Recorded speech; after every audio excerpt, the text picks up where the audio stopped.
دوستان سلام، امیدوارم که همگیتان خوب باشین. خوش آمدین به ویدیوی شماره 3 از ویدیوهای UWC و قرار است که در این ویدیو دیگه رسما شروع بکنم به نوشتن مقاله ها و اینا و همزمان به او شرح بدم که چگونه ارزش های UWC سلکشن کرایتریا ها و معیارهای قبولیش داخل مقاله هایتان بازتاب بدین. خب که مهمترین بخش ویدیوها همیناست دیگه. یعنی ما عملا مقاله می نویسیم و بعد ربط میدیم به ارزش های UWC و به سلکشن کرایتریا های UWC. خب دوستان عزیز، اگر دو تا ویدیو قبلی رو ندیدین ترجیحاً اونا رو ببینین، چون این ویدیو دنباله هموناست. من قبلا سلکشن کرایتریا رو گفتم دیگه، نمیگم. همچنین ویدیوی اولی هم که تشریح UWC مفصل بود. خب در اینجا دیگه کلا مقاله را حالا تا جایی که وقت شد دیگه می نویسیم. خب و بعد سریعا ربطم میدم به ولیو ها و سلکشن کرایتریا های UWC. خب بریم روی چیزی که اگر کدام سوالی هم باز داشتین میتونید در تلگرام از ما سوال بکنین. این اکانت نه، یعنی همو آیدی کانتکت ما در تلگرام است و این هم همو چنل تلگرام است. خب بریم روی این رو گفتیم دیروز، یعنی یکی هم گفتیم میشنه. امروز قرار ولیو رو بگیم و در کنار ولیو دیگه مقاله می نویسیم. خب مقاله واقعی UWC رو می نویسیم ترجیحاً. خب بچه اول من تشریح بدم، بعدش باز در زیر همین جدول حتما مقاله ها رو می نویسیم. International and Intercultural Understanding یکی از ولیو ها و ارزش های UWC همین است. گفتم بچه روز قبلیم گفتم که UWC همه چیزش ارزشایش است. خب ارزشایش واقعا ارزشای جهانیه و مراعات از اینا در مقاله‌تون باعث میشه که چانس قبول شما بالا بره، واقعا خیلی بالا بره در حقیقت. خب یکی از ارزش‌های UWC، ارزش‌ها باز با سلکشن کرایتریا کم فرق داره، ولی خب همون نگاه کنید در سلکشن کرایتریا یک چیز گفته بود یکی از کارهایی که شما انجام میدین که باعث قبول شما میشه active commitments to UWC values و missions. خب این تعهد فعال شما نسبت به و ارزش‌های UWC. الان ارزش‌های UWC هم است که تشریح میدم برای شما. خب اولیش international and intercultural understanding، فهم شما از فرهنگ‌های دیگه و از جهان پیرامون و بین الملل. خب جهان ما و اینکه مشتاق باشین بیاموزین از تمام فرهنگ‌ها از تمام کشورهای جهان internationally. یعنی این بسیار مهم است برای UWC، چون UWC یک محیطیه که دایورسیتی درش بالایه. خب مردم‌ها از سراسر جهان میآیند، از جاهای متفاوت دنیا میآیند و توقع داره که شما از اونا بیاموزین، احترام بذارین به فرهنگ‌های اونا، به زبان اونا، به دین از اونا.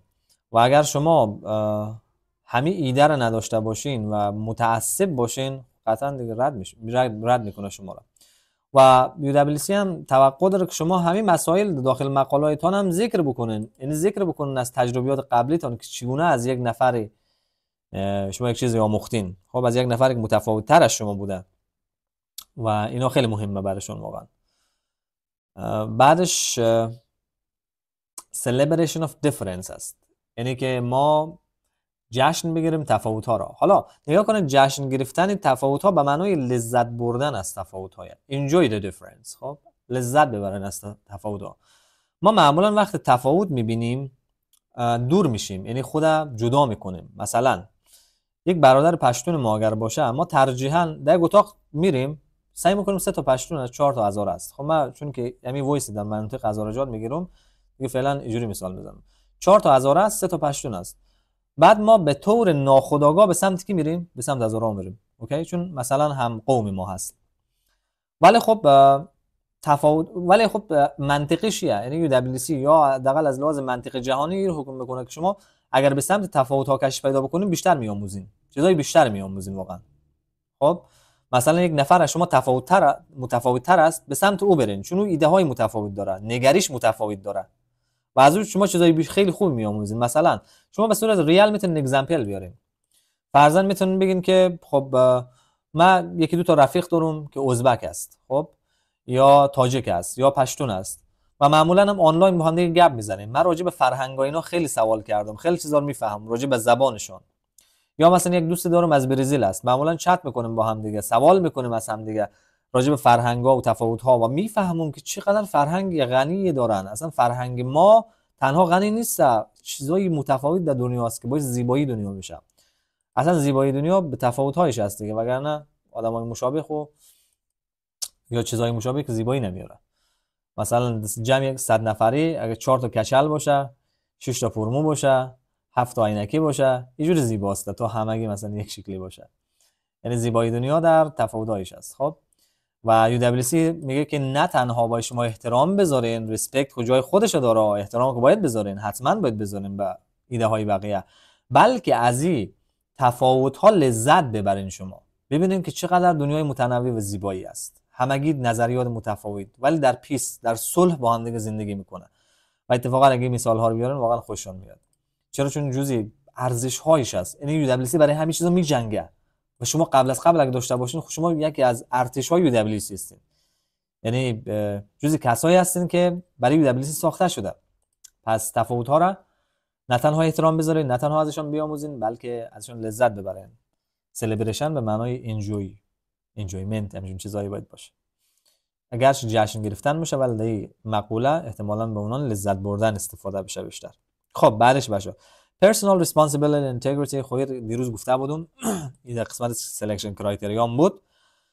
و mutual responsibility، تفاوت از اینه که شما در مقابل کارهای اشتباهی که میکنین یا کارهای خوبی که میکنین مسئول باشین. دیگه ملامت کردن چیزا معنی نداره که فلان نفر ملامت کنم، اون نفر ملامت کنم. بابا شما عقل دارین، شعور دارین، فهم دارین، خودتون تصمیم میگیرین معمولا یک کار انجام بدین و بعدش هم اگر اشتباه بود قبول بکنین دیگه. بگو آقا من اشتباه کردم، قبول دارم، مسئولیت خودم قبول دارم. صادق باشین به خودتون. این میشه personal responsibility. در دور بعدی ما داریم mutual responsibility، یعنی در مقابل کاری که در مقابل دیگران میکنم من مسئولم. یا اگه یک مشکلی برای یک برادر من پیش بیادم مسئولم. ما مثلا یک نفر میبینین که کمک نیاز داره، اگر شما بتونین و وقت کمک کردن داشته باشین و کمک نکنین، به این معنی که شما mutual responsibility ندارین، که بدبختی ما دقیقاً اندمی قسمت است که ما حس مسئولیت نسبت به دیگری نداریم. مثلا نگاه کنید، من همال این ویدیوها رو میگیرم به شما کمک میکنم، شما هم یک جور دیگه به من کمک میکنین. یک زمان یک دوچار مشکل شدم شما میاد به من کمک میکنین. این میشه mutual responsibility. یعنی من حس کردم، من چیزایی رو میفهمم که اگر بگم یک سری آدما فایده میبرن و بعداً هم توقع دارم که این آدما اگر من دوچار مشکل شدم بیان من کمک بکنن. میشه mutual responsibility، یعنی حس مسئولیت پذیری دو طرفه. یعنی ما از دو طرف، هم شنونده هم گوینده مسئول است و احترام هم میذاره به هم دیگه. پس mutual responsibility اینه که شما به طرفی که مشکل داره اگر توانایی و تایمش دارین کمک بکنین و اون طرف هم باید این حس منتقل بکنه که اگر شما روزگار دچار مشکل شدین طرف هم کمک بکنه. ولی شما باید میگه که حس داشته باشین. مخصوصا در کارهای گروهی دیگه خیلی کمک میکنه. اینا رو من مقاله‌اش حال می‌نویسم. خب ببینیم در مقاله اصلا چقدر استفاده میشه. خب الان تقریبا ما تئوریک بحث میکنیم. بعدش بچه compassionate service هست. compassionate service به معنای از اینکه شما حس چی بگم به شما، حس دلسوزی داشته باشین. خب یک مثال خیلی خوب بزنم برای شما. همین مهاجرینی که از ایران می اومدن، چند مثلا حمال هم داره میاد، خیلی ها رفتن کمکش. شاید یکی از کسایی که رفته کمکش شما بوده باشه. یعنی شما پسری که 15 ساله‌این، 16 ساله‌این، اوکی، کمک کرده باشین، رفته باشین در مرز اسلام قلعه، در حد و اندازه خودتون با دوستایتون رفتین کمک کرده. این میشه compassionate service، یعنی خدمات اجتماعی که دلسوزانوار هست. خب از روی دلسوزی و از روی احترام میرین به چند نفر کمک میکنن و حس میکنن اینجوری حس انسان دوستی شما بالاتر میره. این میشه compassionate service. یا همون زمانی که زلزله آمده بود، تمام مردم در محله جبرائیل، با وجودی که مثلا در اون جایی که زلزله آمده بود کلا پشتونا بود، ولی اصلا مگه مهم است؟ آدم بوده، آدمی زاد مهمه دیگه، کسی که نفس بکشه. چیکار کردیم؟ از همین محل هزار جا چقدر کمک رفت. چرا؟ چون که ما compassionate service ما بالاست دیگه. یا شاید خود شما مثلا خانواده شما لباس، غذای چیزی بوده باشه، روان کردین به اون محلی که زلزله زده بود.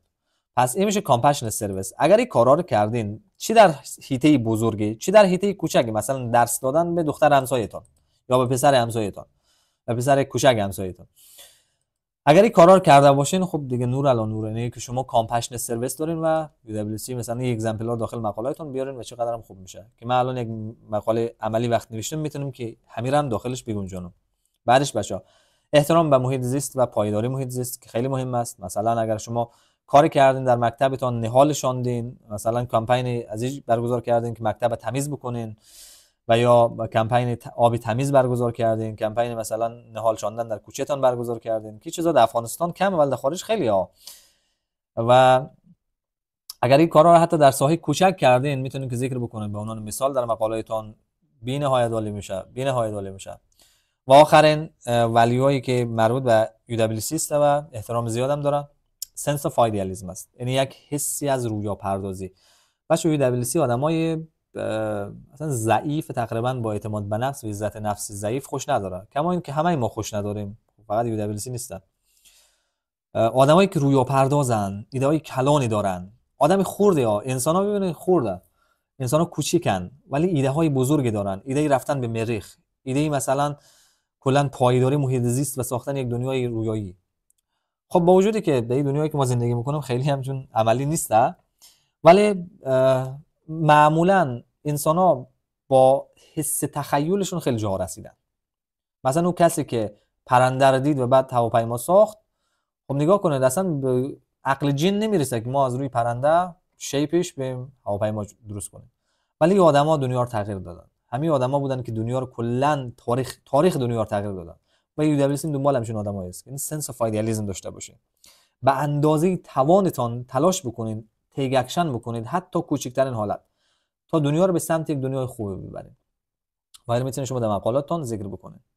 خب دوستان این جزء ولیوهای UWC بودی هفته تشریح دادم و بعد من قبلا هم که سلکشن کرایتریا یعنی معیارهای قبولی UWC رو تشریح داده بودم. الان یک مقاله از خود UWC عنوانش آوردم می‌نویسم و این مقاله چند تا ویژگی داره، یعنی برای شما خیلی خوبه، برای شما عالیه. چرا؟ چون که به زبان شما می‌نویسم، ساده، چیز عجیب و غریب و مثلا لغت‌های عجیب و غریب و ساختارهای عجیب و غریب نمی‌نویسم. یک جوری می‌نویسم که یک نفر وقتی بخونه به دلش بشینه، بگم این واقعا خودش بوده، نه ای آی بوده، نه چیزای عجیب و غریب، کارهای خیلی عجیبی کرده، خودش بوده، خودش نوشته، هر چی که بوده خودش بوده. و در عین حالی که ساده و سیمپلیسیتی رو من در نظر میگیرم، در کنار از او من تلاش میکنم که ارزش ها و سلکشن کرایتریا، معیارهای قبول UWC را مادام در چی بیارم، مادام در مقاله بیارم که شما بفهمید که چگونه اصلا از همین چیزایی که تشریح دادم استفاده کنید در مقاله‌تون و بعدا میتونم که خیلی همچون مستقل بشین در استفاده از این چیزا در مقاله‌تون. خب بچا یک از عنوانایی که مربوط به UWC هست گفته که یک زمان رو تشریح بدین، describe a time، یک زمان رو تشریح بدین که چی؟ در اون زمان شما دچار یک مشکل شدین، پرسونال چالنجی رخ داده بر شما، یا یک چالش بوده در کامیونیتی شما. خب پس یا یک چالش شخصی یا چالش کامیونیتی یا هر دو تایش، حالا فرقی نداره. خب how did you approach this issue؟ چگونه راهکار برای پیدا کردین؟ and what did you learn about yourself؟ و راجع به خودتون چی آموختین؟ خب پس ما باید این مسئله راه حل چگونه پیدا کردین و چی آموختین راجع به خودتون.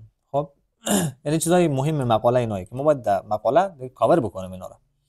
برشم داخل قوس گفته که در این سوال ما دوست داریم بفهمیم که شما چگونه با مشکلات دست پنجه نرم میکنین، چی اکشنایی میگیرین، چه راه حلایی مثلا پیدا میکنین و چگونه کار میکنین که یک راه حل منطقی پیدا کنین. بر علاوه میگم ما میخوایم بفهمیم که شما راجع به این تجربه چی درس داد به شما، راجع به توانایی شما، نقاط قوت شما و کاراکتر و شخصیت شما. خب 300 کلمه هم گفته باشه. حالا من این مقاله رو تلاش میکنم خیلی ساده و گفته بچه‌ها تو دلبرو بنویسن. خب یعنی یک چیز ساده‌ای باشه که خود شما بفهمین اولا این مقاله را، دوم که خود شما بتونین همین اون مقاله رو حتی بنویسین. خب فقط تو دی پوینت باشه بچه‌ها. تو دی پوینت به این معنی که راجع به عنوان باشه دیگه، چرت و پرت نباید بگین. خب یعنی قشنگ داستان الکی نگه، راجع به همین خود عنوان باشه. خب ولی ساده باشه و همچنین اسپسیفیسیتی، یعنی خاص بودن، تایم مثلا زمان باید خاص باشه، مکان باید خاص باشه، کجا رخ داده اینا. خب اینا رو متوجه باشین که کلیگویی نکنید. در هر مقاله کلیگویی، همین کلاس انگلیسی میگه برین مثلا استادای رایتینگ شما احتمالاً میگه کلیگویی مقاله رو میکشه که واقعا هم میکشه. خب پس ما شروع میکنیم به نوشتن از این مقاله. اول شروع میکنیم با یک زمان. خب بذار من میره کم دیزاینم بکنم که فهمیدم بشه. خب میگیم که last year in May. سال قبل در ماه می our city had long electricity مثلا cuts. خب جمله رو نگاه کنه، ساده. جمله عجیب غریب من ننوشتم دیگه. سال قبل در ماه می شهر ما مثلا یک برق رفتگی خیلی طولانی داشت. برق رفته بود. خب این میشه یک چالش کمیونیتی دیگه، نه؟ در کمیونیتی ما یک چالش رخ داده بود.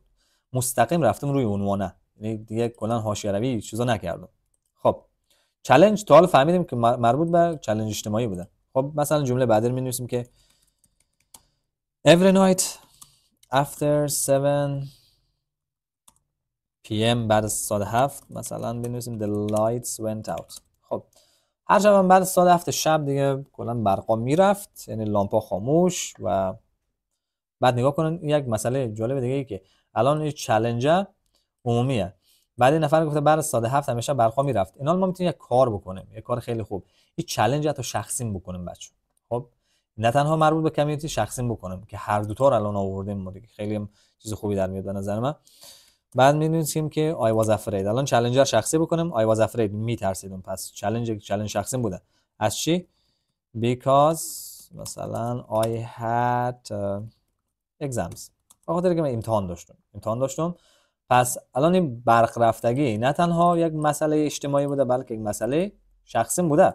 نفر امتحان داشته، برقام که میرفته، شبان که بوده دیگه، حالا میترسیده که از امتحان مثلا پس نمونه. خب I saw my friends. خب I saw my friends especially مخصوصا girls could not study. دوستای خودم مخصوصا دختران میدونن که نمیتونستن درس بخونن. اینا نه تنها مسئله شخصی جور کرد بلکه مسئله اجتماعی جور کرد، یعنی به رفیقای خودش هم ربط داد. نگاه کن همین دیگه، از همین شروع شده دیگه. mutual responsibility داره به فکر بقیه هم هسته، نه تنها به فکر خودش هسته، به فکر بقیه هم هسته طرف. که یعنی compassionate service، یعنی تمایل داره که تو به اون سمت هم بره مقاله. خب I saw my friends especially girls could not study. میدیدم که دخترها نمیتونن مطالعه بکنن، من نمیتونم مطالعه بکنم، مشکلم اجتماعیه، چیکار بکنیم؟ امتحانم که داریم.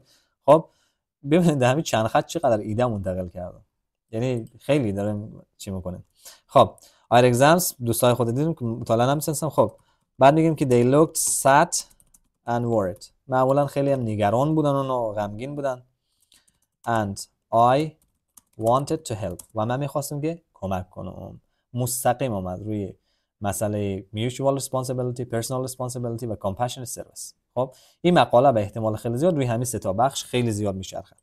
خب حداقل همین مقاله. شما در مقاله‌های دیگه هم میتونید که چیزای دیگه هم بگنجونید. حالا ببینیم شاید که بتونم چیزای ارزش‌های دیگر هم در اینجا بگم.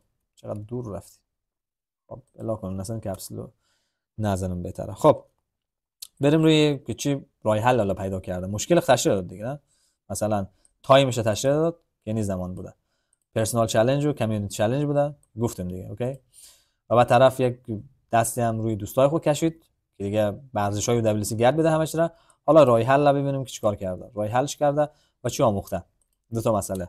ببین چقدر تو دو پوینت من مستقیم میرم روی اصل مسئله دیگه، خیلی کش نمیدم الکی. خب I invited 3 friends to study at my house from 8 PM مثلا to 10 PM. خب دوستای خود دعوت میکردم که خانه ما بیاد دیگه از ساعت 8 بجه تا ساعت 10 بجه. خب از همه حال این طرف اصلا رفته دیگه روی ارزشا. خب یعنی که حس مسئولیت پذیری داشته، دوستای خود دعوت کرده، چندین تا نگاه کنید، چندین تا چند تیر، یک تیر چند نشان زده. اولا که کار گروهی رو داره تشریح میده که ما داشتیم گروهی درس بخونیم. دوما طرف حس مسئولیت پذیری داشته، یعنی اینا رو دعوت کرده. اوکی. و بعدش هم که داره برای یک مشکل راه حل داره میسنجه. راه حل نه تنها برای خودش، برای نفر دیگه، برای 3-4 نفر دیگه داره میسنجه. خب اینجوری نگاه کنید، مقاله میتونه با این استراکچر ساده باشه، ولی چه ایده های خوب خالصی داره. اصیله. یعنی آدم نگاه کنید، همین من لغت های سخت استفاده کردم، خب نکردم دیگه، نه همش electricity out because I had exams، همین چیزای ساده ای، چیز عجیب غریبی هم نیست. و اینوایتد همین در سطح A1 دارم من مقاله می‌نویسم، ولی ایده اصیله، ایده‌اش اصیله. و همچنین سوال دارم مستقیم جواب میدم. شما هم این کارو بکنید بچه‌ها، همین کارو نمیتونید واقعا، یعنی خیلی کار ساده ایه، خیلی کار پیچیده ای نیست. بعدشه we had only one. خب بذار only رو درست کنم. we had only one small solar lamp. خب ما لامپ سولاری داشته، لامپ مثلا مربوط یا باتری سولاری داشته یا لامپ سولاری داشته، خلاصه لامپ سولاری داشته. اینجا لامپ سولاری بنویسیم. ما یک لامپ سولاری خیلی کوچک داشتم. خب این راه حل خیلی خوبیه، هم ارزانه، هم که دیگه خیلی مشکل حل میکنه. پس این نفر از یک چیز خیلی کوچولو سعی کنه چقدر مشکل بزرگ حل کرده. دغدغه 3 نفر به خودش چی کرده؟ حل کرده. sometimes بعضی وقتا we borrowed مثلا 2 more lamps from neighbors. یعنی واقعا هر جمله از این مقاله میتونه یک ایده خیلی خوب باشه. بعضی وقتا ما قرض میکردیم 2 تا لامپ بیشتر از همسایه خود ما. خیلی مثلا جمله نگاه کنید چقدر ساده، ولی خب این حس نگاه کنید انتقال میده که ما هم کار گروهی میکنیم، هم با همسایه‌های خود خوب هستیم، هم که حس همکاری ما بین ما هسته. این داخل همسایه، دوست، اقارب، همه ما به هم دیگه کمک میکنیم که یک چیز بهتر بسازیم، یک مشکل حل بکنیم. خب پس 1-2 تا لامپ هم قرض کرده اینا. خب بعدش هم ساده تر کنیم، مثلا بنویسیم sometimes we studied at my house, sometimes at my friends. بعضی وقتا به خانه ما درس می‌خوانیم، بعضی وقتا به خانه دوستای ما. الان حس میچوال ریسپکت دیدین چه کم شد؟ نگاه کنید. ما اونا رو کمک می‌کردم، اونا مرا کمک می‌کرد و خیلی دیگه واضحه. اصلا یک ارزش UWC شما میت دقیقاً شبیه یک داستان خیلی زیبا دارن میگین. خب بعضی وقتا پس ما اونا رو کمک می‌کردم، بعضی وقتا اونا مرا کمک می‌کرد، بعضی وقتا ما همسایه‌ها، بعضی وقتا همسایه‌ها مرا کمک می‌کرد. یه میچوال ریسپانسیبیلیتی در سراسر مقاله دیده میشه. خب the light was small, sometimes we argued but we helped each other. یعنی یک جایی بسیار زیبایی از مقاله میتونه همین جایی باشه. میگه که لامپ خاموش بود، بعضی وقتا ما جر و بحث میکردیم. خب بعضی وقتا جر و بحث میکردیم اما کمک میکردیم به هم دیگه. باز این به این معنیه که ما تفاوت ها رو میپذیریم ولی احترام هم میذاریم. یعنی درسته ما با هم دیگه اختلاف نظر داریم. در بخش سلکشن کرایتریا گفته بودم، به نظر من یک جایی بود که گفته بودم که آره سوشال کامپتنس گفتم ما مثلا قدرت تیم ورک باید داشته باشیم. خیلی وقتا ما با آدما هم نظر نیستیم، ولی با وجودی که هم نظر نیستیم و آرگیو داریم و جنجال داریم، ولی خیلی محترمیم به هم دیگه. بعضی کار خلاص میشه دوستم، رفیق ما، یعنی این جنجالا اصلا باعث نمیشه که ما از هم دیگه دور بشیم. ما در یک جمله کل سلکشن کرایتریا، مثلا یک بخش سلکشن کرایتریا رو آورده. قشنگ طرف که میخوانم میبینه که حس ریسپانسیبیلیتی، حس کمک، حس از اینکه مثلا چقدر سوشال کامپتنس داشته طرفا. اوکی، با وجودی که مثلا آرگیو داشتن ولی با هم دیگه کمک میکردن هم بوده. پس میتونه شما با هر جمله در یک قالب یک داستان خیلی زیبا همش رو بگین بچه‌ها. همین چیزای ارزش‌ها و سلکشن کرایتریا چیز عجیبی نیست. هر بورسیه یا عجیب نیست، نه فقط UWC، هر بورسیه چیز عجیب غریبی نیست، فقط شما کافیه که متمرکز باشه. خب بعدشه I learned. خب الان این راه حلی بود دیگه، نه راه حل یا اپروچی بود. بعدش باید بریم چی آموختین دیگه. چی آموختین؟ I learned مثلا بنویسیم که چی بنویسم؟ I learned I can be patient. I learned I can be patient and brave. خب چیزی که آموخته بوده که میتونم صبور باشم و شجاع هم باشم. خب چگونه؟ بیارم که I learned small things like one lamp مثلا can give a group of people hope. یا بنویسیم که helping others made me happy and I feel I can try to make the world better even a little bit. خب 3-4 تا جمله ننوشتم، اکثر ارزش‌های UWC آوردم. خب من آموختم ازش که میتونم صبور باشم، یعنی زمانی که مشکل رخ داد کمیونیتی دیگه انگیزه خود از دست ندادم، صبر کردم، راه حل پیدا کردم. میتونم شجاع باشم، شجاع به اندازه کافی که مشکلات آدما رو حل بکنم، مشکل سه تا دوست خود حل بکنم، برای حل پیدا کردن.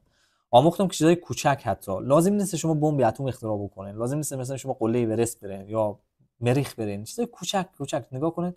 آموختم چیزای کوچک مثل یک تا لامپ میتونه یک گروهی از مردم امید بدن. الان می‌بینید ما دوستای ما از یک تا لامپ امید گرفتیم، درس می‌خواندیم، دیگه مشکل پیش نمیومد. اوکی، یک چیز کوچک بچه‌ها، ما معمولا قدرت چیزای کوچک دست کم میگیریم. یک چیز کوچک مثل یک لامپ میتونه خیلی چیزا رو عوض بکنه. کمک کردن به دیگران من خوشحال میساخت و من حس کردم میتونم تلاش بکنم که جهان یک جهان بهتر بکنم، حتی اگه اندازه یک سر سوزن باشه، even a little bit، حتی کوچولو اگه باشه. اوکی، UWC دنبال این آدم است واقعی. یک داستان، الان این داستان واقعا من خیلی غلو کردم، نه اصلا خیلی چیز ساده ایه بچه‌ها، یک چیز روزمره و ساده ایه، ولی داخلش تمام چیزای احساسی و ارزش‌های UWC را آوردم تقریبا. میوچوال ریسپانسیبیلیتی، سلف ریسپانسیبیلیتی، چگونه دنیای بهتر بسازیم. اوکی، که میشه همین یکی سلف فایدالیسم، حتی در حالت کوچکش چگونه ما کارهای گروهی می‌کردیم، گروپ ورک می‌کردیم. اوکی، اینجا گفتم که مثلا سه تا دوستای خود چی کردیم، چگونه وقتی آرگیو می‌کردیم جنجالای خودم می‌گذاشتیم کنار و همدیگر کمک می‌کردیم.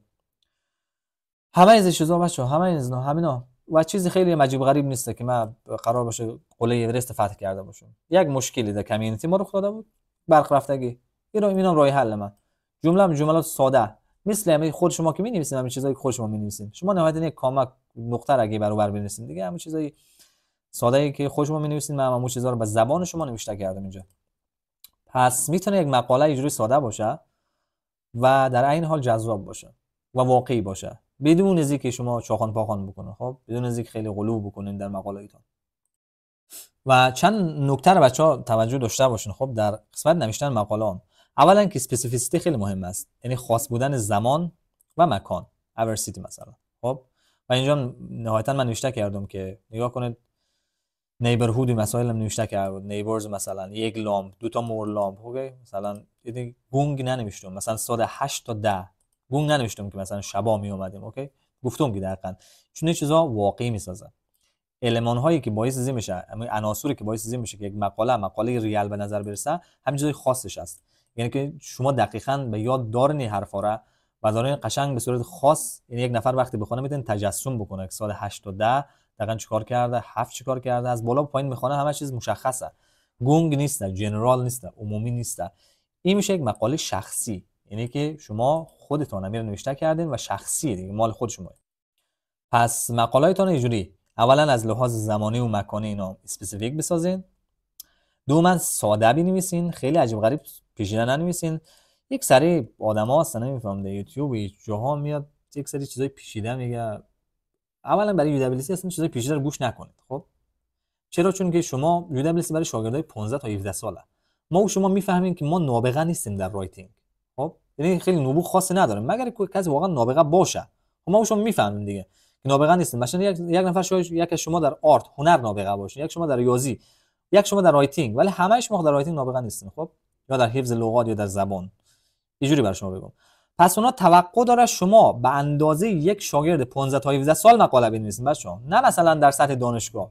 شما الان مثلا اگر یک مقاله بنویسین بدون کدام اشتباهی، حتی من پیشنهاد میکنم که این اوری را اینجوری نوشته کردن، این رقم نوشته کنن، مثلا آیسا را این دیگه نمیده، خب مثلا دیا چی بزنه، خب دیا این رو چی پاک بکنه، یعنی کامر مثلا پاک بکنه، این رقم بنویسین. یعنی اتفاقا این خیلی ریال تر به نظر میاد. چرا؟ چون به اندازه سطح انگلیسی خود شما مینویسین. خب یعنی اندازه سطحی که دارین دیگه همون رو تحلیل میکنین و مینویسین، ولی ایده ها رو متوجه هستین. مثلا کدوم ایده رو کجا بذارم، غلو نکنم، الکی مثلا حاشیه روی نکنم. الان این مقاله الفش لام که شروع شده تا تی که ختم شده، از اینجا تا اینجا کلا راجع به همین مسئله بوده، هیچ گاه نرفته این ور اون.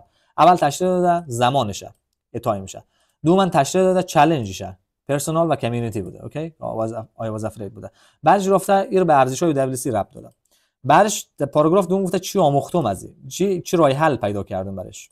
راه حل رو قشنگ تشریح داده. بعدش گفت چی آموختم ازش، اینو تشریح داده. با ارزش‌های UWC هم میکس کرده، با سلکشن کرایتریا هم چیکار کرده، میکس کرده. ساده هم هست، واقعی هم هست. هر کسی بخونه میفهمه میگه واقعیه. اوکی؟ چرا؟ چون چیز بزرگی نیست، همه آدما میتونن این کارو انجام بده و هزاران تا همچون چیز مقاله شما میتونید بنویسین، هزاران تا میتونید بنویسین.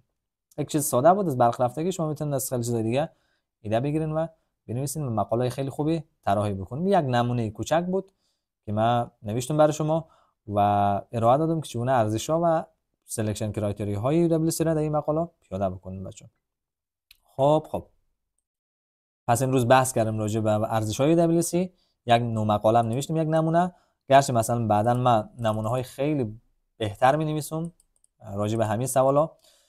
وقتی به سوالا رسیدیم همین چپتر خلاص شد و خلاص دیگه میرم مستقیم روی مقاله و مقایسه پروفایل‌ها. بعد فردا کد اف کانداکت رو تشریح میدم، اپلیکیشن اینسپیریشن تشریح میدم و یک مقاله دیگه. خب یک مقاله دیگه می‌نویسم برای شما و بعد همچنان اینها رو میگم که چگونه داخل مقاله‌تون استفاده بکنین، یک سریاش استفاده نکنین و ارزش‌ها رو باز دوباره همینجور هر روز یک مقاله می‌نویسم برای شما و تحلیل می‌کنم و بعد پس فردا راجع به چی گپ می‌زنم، راجع به چگونه نوشتن توصیه‌نامه که یک بحث خیلی مفصل و مهم است. گفتم 20% قبول شما مربوط به همین میشه، چگونه یک رفری پیدا بکنین و چه معیارهایی را در نظر بگیرین و چه چیزا یک رفری بنویسه و احتمالاً یک ریکامندیشن لتر تا 2 تا من خودم به شما نمونه بنویسم. بعدش مقایسه پروفایل داریم، پروفایلای قبول شده چرا قبول شده، پروفایلایی که رد شده چرا رد شده رو داریم. اونا دیگه بحث‌های 1000 برابر مهمتر از اینا احتمالاً باشه چون اونا دیگه زنده هستن. مثالای زنده شما رو خیلی بهتر کمک میکنه و بعض مثالای زنده دیگه بعدش اپلای شروع میکنیم. ما تلاش میکنیم چندین نمونه از هر مقاله بنویسیم برای شما بذارم و تا که دیگه شما اصلا کلا گیر نمونین. این UWC دیگه از 0 تا 100 برای شما تشریح میدم خوشبختانه. خب دوستان عزیز، اگر کدوم سوال داشتین میتونین که به این اکانت تلگرام ما پیام بدین. من سوالای شما تلاش میکنم جزئی به جزئی پاسخ بدم و همچنین داخل کانال تلگرام ما اگه باشین میتونین که از بورسه های دیگه هم آگاهی پیدا بکنین و اطلاعات کسب بکنین. خب تا جلسه بعدی، خدا یار و نگهدارتون.